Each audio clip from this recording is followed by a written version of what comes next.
আসসালামু আলাইকুম ওয়া রাহমাতুল্লাহ।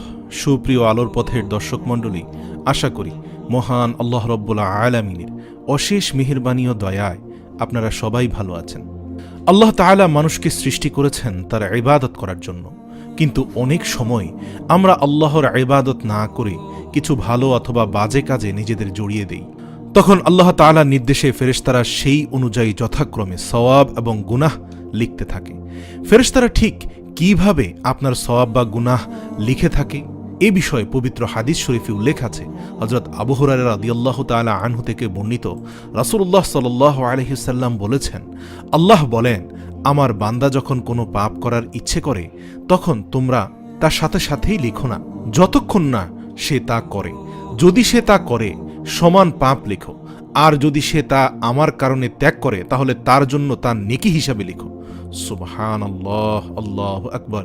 তার মানে দাঁড়াচ্ছে, কোনো ব্যক্তি যদি জেনে শুনে কোনো বিশেষ পাপ কাজের এরাদা করে ফেলে, অতঃপর আল্লাহর ভয়ে সে এরাদা থেকে ফিরে আসে, তবে সে সমপরিমাণ নেকি পেয়ে যাবে। সুবহানাল্লাহ। তাহলে শুধু নেক আমল করার মধ্যেই সওয়াব নয়, পাশাপাশি আপনি যদি গুনাহ থেকে বেঁচে থাকেন তাও কিন্তু বিশাল সওয়াবের কাজ। আর যদি সে নেকি করার ইচ্ছে করে কিন্তু সে তা করেনি, এখনো নেকি করেনি, শুধু নিয়ত করেছে যে সে নেকিটা করবে, তার জন্য নেকি হিসাবে তার সাথে সাথেই লিখে ফেলো। সুবহানাল্লাহ। অতঃপর সে যদি তা করে তাহলে তার জন্য তার 10 গুণ থেকে 700 গুণ পর্যন্ত বাড়িয়ে দিও। বুখারী ও মুসলিম। আল্লাহু আকবার, আল্লাহু আকবার। আল্লাহ কত দয়াময়, কত অসীম দয়ার ভান্ডার, রহমান রাহিম। সুবহানাল্লাহ। তাহলে ভাবুন বন্ধুরা, আমরা যদি গুনাহ করার ইচ্ছা করি, আল্লাহ তাআলা বলেন ওই বান্দার গুনাহ লেখো না যতক্ষণ না সে সেই গুনাহটা না করে। আর যদি আমরা সেই পাপকে আল্লাহর জন্য ত্যাগ করি তাহলে আল্লাহ রাব্বুল আলামিন বলেন সেই পাপের থেকেও 10 গুণ থেকে 700 গুণ পর্যন্ত বাড়িয়ে নিকে লিখে দাও। সুবহানাল্লাহ।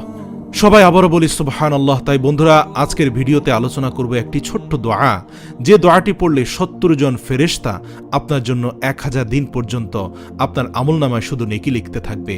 আর এই মাহে রমজানে যদি আপনি ছোট্ট দোয়াটির আমল করেন, এই ছোট্ট দোয়াটি পাঠ করেন, ইনশাআল্লাহ এই আমলটি আরও 70 গুণ বৃদ্ধি পেয়ে যাবে।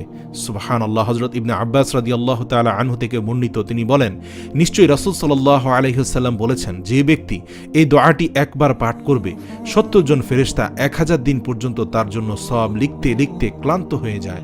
সুবহানাল্লাহ। তাহলে ভাবুন, এই ছোট্ট দোয়াটি আমরা সবাই দিনে কমপক্ষে একবার হলেও এই দোয়াটি পড়ি। দোয়াটি হলো, জাযা আল্লাহু আন্না মুহাম্মাদান মা হুয়া আহলুহু, অর্থাৎ হে আল্লাহ, আপনি মুহাম্মদ সাল্লাল্লাহু আলাইহি ওয়াসাল্লাম এবং তার পরিবারকে কল্যাণ দান করুন। সুবহানাল্লাহ। কথায় আছে বন্ধুরা, যে অন্যের ভালো কামনা করে সেই তো প্রকৃত ভালো মানুষ। এবং রাসূল সাল্লাল্লাহু আলাইহি ওয়াসাল্লাম বলেছেন, কোনো বান্দা যখন তার অপর মুসলিম ভাইয়ের জন্য দোয়া করে তখন আল্লাহ তাআলা সেই দোয়াটি তার উপর তার জন্য আগে কবুল করে নেন। সুবহানাল্লাহ।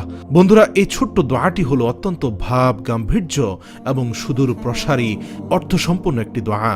আপনি বিশ্ব কায়নাতের শ্রেষ্ঠ মানুষ রাসূলুল্লাহ সাল্লাল্লাহু আলাইহি ওয়াসাল্লামের উপরে শ্রেষ্ঠ দুরূদ, শ্রেষ্ঠ দোয়া পাঠ করলেন।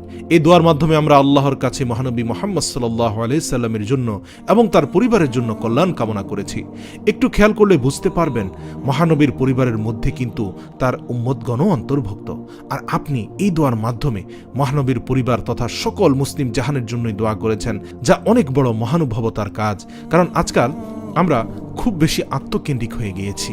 সবাই নিজের জন্য চাই, নিজের ভালো চাই, নিজের ভালো হোক, শুধু নিজের মঙ্গল হোক, আর সব বিনাশ যাক, কিন্তু আমি ঠিক থাকি। কিন্তু প্রিয় দর্শক, এভাবে কিন্তু আপনি আল্লাহর নৈকট্য লাভ করতে পারবেন না।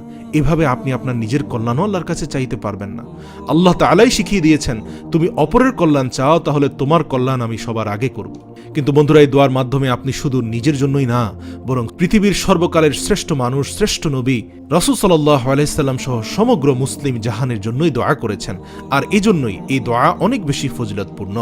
আশা করি আজকের ভিডিওটিতে আপনি অনেক উপকৃত হয়েছেন। প্রিয় দর্শক, মাহে রমজানের দোয়া এবং আমলের ভিডিওগুলো ছড়িয়ে দিয়ে সদকায়ে জারিয়ার কাজ করুন এবং ভিডিওগুলো অবশ্যই আপনার বন্ধুদের সাথে শেয়ার করে সবাইকে দেখার সুযোগ করে দিন।